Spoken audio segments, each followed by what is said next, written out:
U našej žemi na jutre bude uglavnom slunečno i ceplo, z najvišu temperaturu okolo 23 stupnji, saopštila Republični hidrometeorologijni zavod.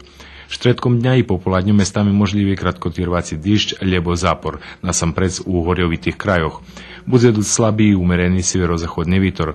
Ranša temperatura bude od 4 po 11, a najviša dnjova od 20 po 23 stupnji. Na ponzelok tiž bude slunečno i cepljejše. Na večer i v noci očekuješe pohmarenje i zahladzenje s zmocnjenim sjeverozahodnim vitrom, mestami s dižđom u viših horoh i šnjih. Na utorok bude vitor i bude švižejše s kratkotrvacim dižđom.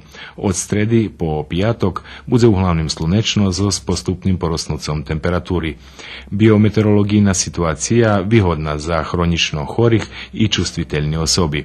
Horim na šercoše sovituje, že bi zmenšali fizičnu aktivnost. Možljivi meteoropatske reakciji, bolj u glavi i poremecenje snu.